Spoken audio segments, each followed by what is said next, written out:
Market planning. এখানে কাল heavy buying হয়েছে, পুরো আপ ট্রেন্ড, পুরো হেভি বাইং হয়েছে। আর এটা একটা বড় রেজিস্ট্যান্স জোন, এটা একটা বড় রেজিস্ট্যান্স জোন। তো এখান থেকে মার্কেট ফল করেছে, সেলিংটা হয়েছে স্লো সেলিং।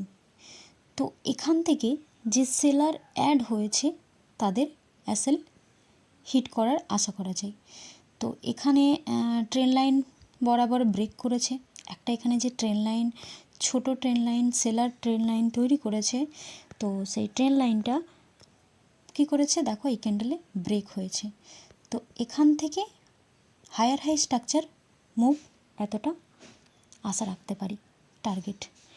টার্গেট থাকবে এই লেভেল বরাবর।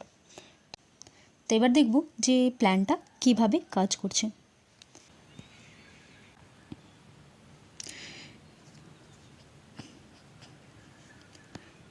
Candle entry,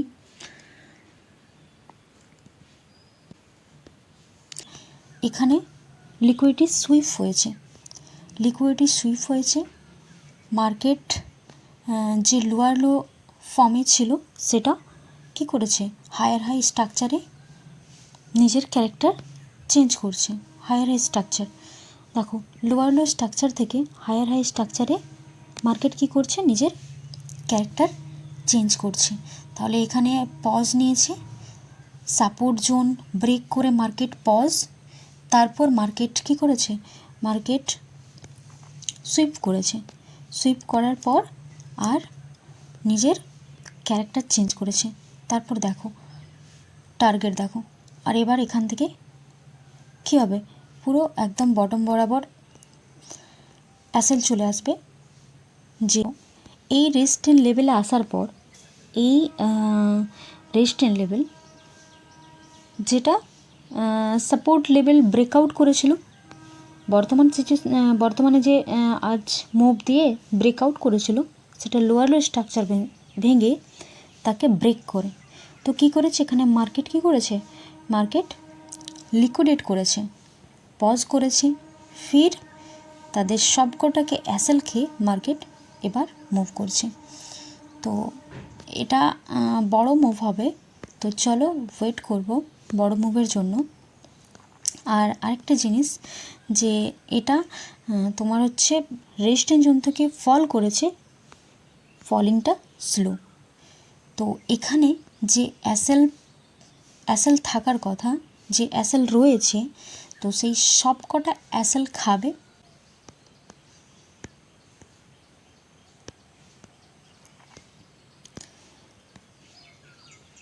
one is to three target দিয়ে দিয়েছে, কিন্তু এখান থেকে মার্কেট রিজেকশন করতে পারে। একদম লিকুইডিটি বটম থেকে ট্রেড ক্যাচ করা হয়েছে, তো এখান থেকে রিভার্স নিতে পারে। তো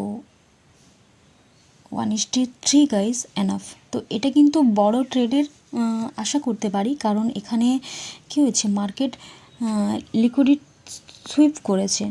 তো আমি আশা রাখতে পারি যে এটা বড় ট্রেড হবে। দেখতে পাচ্ছ, কারণ মার্কেট ছিল বাইং, কিন্তু সেলটা হয়েছে স্লোলি। তো সেখান থেকে কি স্লো সেলিং মানে কি, রিটেলার এন্ট্রি। তো রিটেলার এন্ট্রি যদি হয়েছে তো পুরো টার্গেট নিতে দেবে না, ঠিক আছে। রিটেলারদের পুরো রেজিস্ট্যান্স জোনে যে ফল একটা টার্গেট হয়, সেই ফল টার্গেটটা নিতে দেবে না। তো তাদের কি করবে, তাদেরকে রিমুভ করবে। আর এটা হচ্ছে রিমুভ করার যে রিভার্সাল ট্রেড, সেই ট্রেডটা। তো 1:5 থেকে রিভার্স এই কারণেই নিচ্ছে যে ওখানে একটা রেজিস্ট্যান্স জোনের বাটম। তো এখানে কী আছে, এখানে সেলার প্রেজেন্ট আছে। তো এখান থেকে রিভার্স হওয়াটা স্বাভাবিক, কিন্তু এখান থেকে একটু রিভার্স নিয়ে আপ মুভ যাওয়াটা স্বাভাবিক। কিন্তু কথা হচ্ছে যে আমি 1:2-3 টার্গেট যখন পেয়ে গেছি, ট্রেড ক্লোজ। বর্তমানে যে ট্রেড নিয়েছিলাম তার ট্রেড ক্লোজ। এবারে নেক্সট রিস্ক রেখে যদি এন্ট্রি নেওয়া হয় তো তার জন্য ওয়েট করতে পারো, কিন্তু এখানে এই টার্গেটের এন্ট্রিতে ট্রেড ক্লোজ। এই ট্রেডটা নেওয়ার পেছনে আরেকটা কারণ দেখো, এখানে এটা ব্রেকডাউন করেছে মানে রেজিস্ট্যান্স জোন, তাহলে কি করেছে বড় সেলার, এত বড় রেড ক্যান্ডেলের পরে তাহলে নেক্সট ক্যান্ডেল কী হচ্ছে, হওয়া উচিত ছিল, এরপর বড় সেলিং ক্যান্ডেল হয়নি, তাকে কি করেছে বায়ার এন্টার করেছে এখানে, ফের নেক্সট সেলিং, তাহলে কী হওয়া উচিত ছিল যে এখান থেকেই ব্রেকডাউন, কিন্তু বায়ার এন্ট্রি করেছে, তাহলে কি হলো যে এখানে যে বায়ারগুলো এন্ট্রি হয়েছে তাদের অ্যাসেল কোথায় ছিল, এরম জায়গায় তারা অ্যাসেল হিট করেছে, ফির মার্কেট দেখো টার্গেট।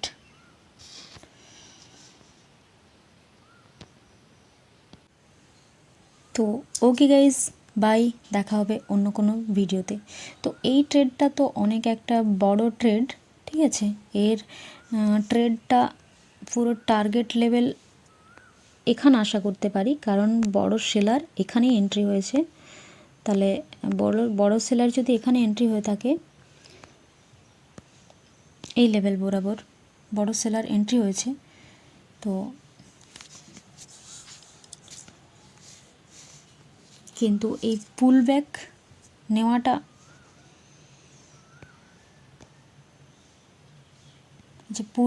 নেওয়াটা হচ্ছে প্রচণ্ড প্রেসারাইজ হয়ে যাবে। দেখো এবার এই রিজেকশন ক্যান্ডেল কিংবা অ্যাসেল হিট হয়ে যেতে পারে, তো এত রিস্ক না নিয়ে trade card next entry next position দেখে নেওয়া উচিত।